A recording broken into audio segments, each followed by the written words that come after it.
වර්චික ලග්නය. වර්චික ලග්න ඔබේ කේන්ද්‍රයේ ධනස්ථානාධිපති ගුරු 9 වැන්නේ උච්ච වන්නේ ජූනි 2 වෙනිදා සිටයි.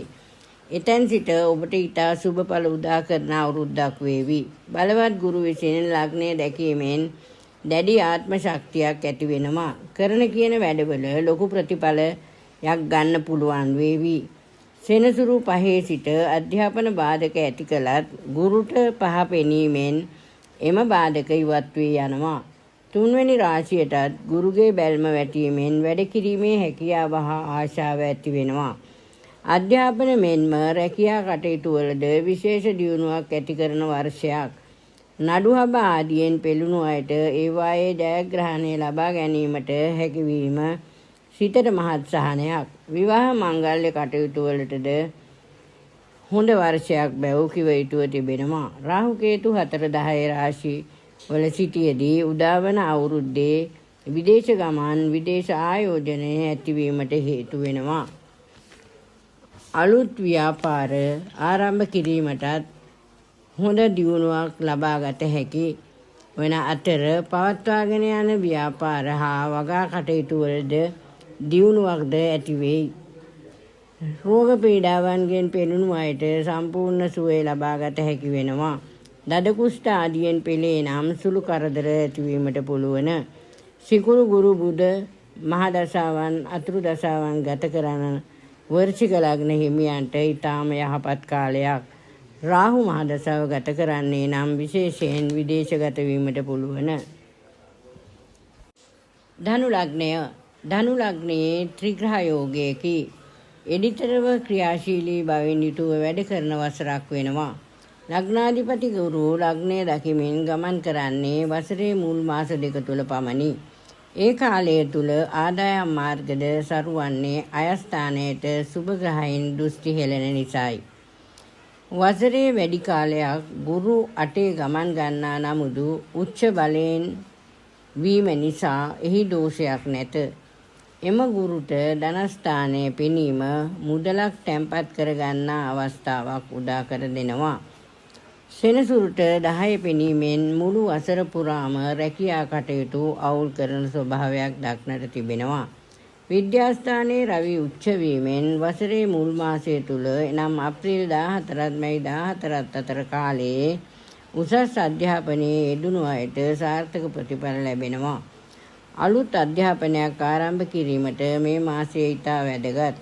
දරුවන්ට අතපොත් ලැබීමෙන් පසුවට හොඳ ප්‍රතිඵල ලබා ගත හැකියි. සෙනසුරු ගමන් ගන්නේ කේන්ද්‍රයේ 4 වැන්නේ. ස්ථාන ප්‍රශ්න හා ඥාතීන්ගේ ප්‍රශ්න ඇතිවන අතර රෝහල්ගත වීමටත් ඉඩහසර උදා වෙනවා. විවාහ මංගල කටයුතු සඳහා ඊතරම් සුබදායක වසරක් නොවන්නේ 7 අධිපති බුධ පාප ග්‍රහයන් හා එක්ව සිටීම නිසායි. සෙම් රෝග බහුල වසරකි. සෞඛ්‍ය ගැන වඩාත් සැලකිලිමත් විය යුතුයි. බෝධි පූජා ග්‍රහ පූජා පැවැත්වීමෙන් සැලකිය යුතු සහනයක් ලබා ගැනීමට හැකි වේවි. මකර ලග්නය.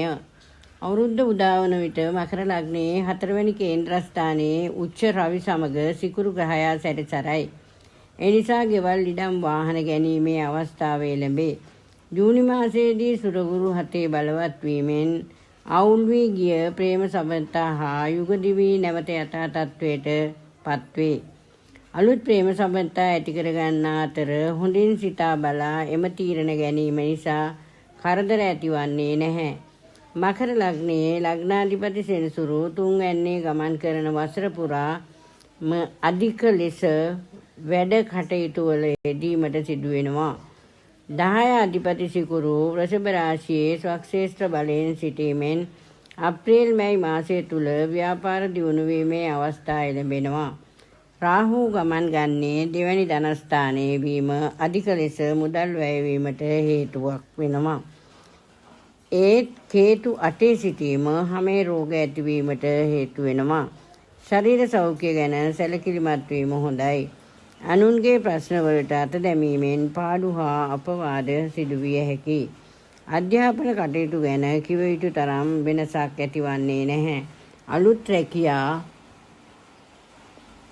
අවස්ථා අඩු වසරකි. ඒත් කරන ලද රැකියාවට බාධාවක් නැතිවන්නේ බව කිව යුතුයි.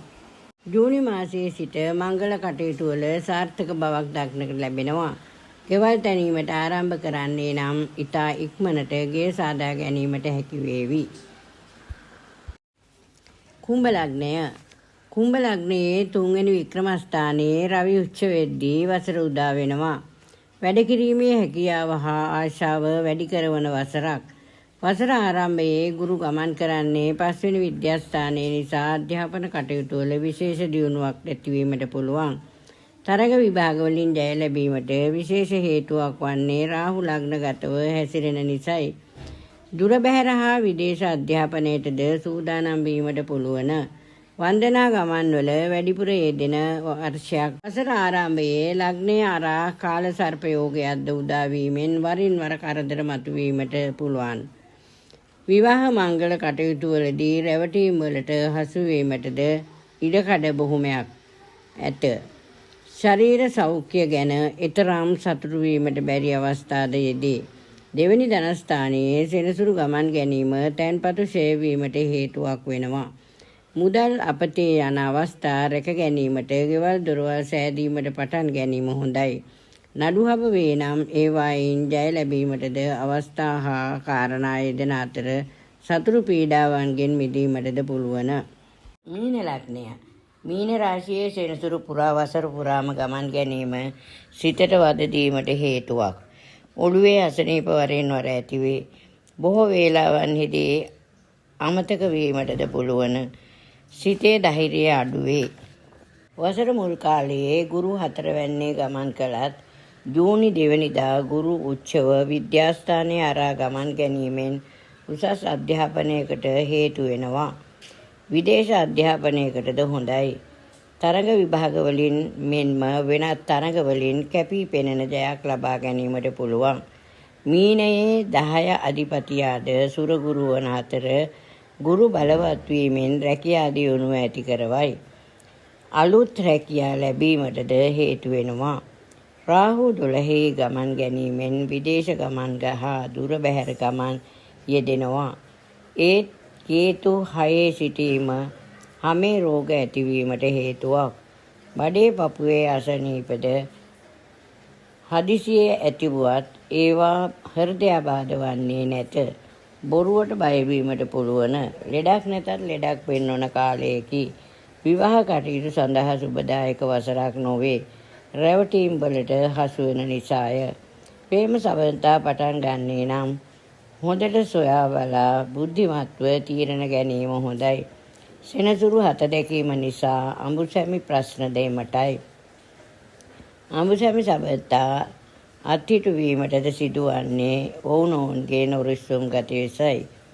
ව්‍යාපාර ආරම්භ කිරීමෙන් මහත් වාසි ලබා ගැනීමට පුළුවන්.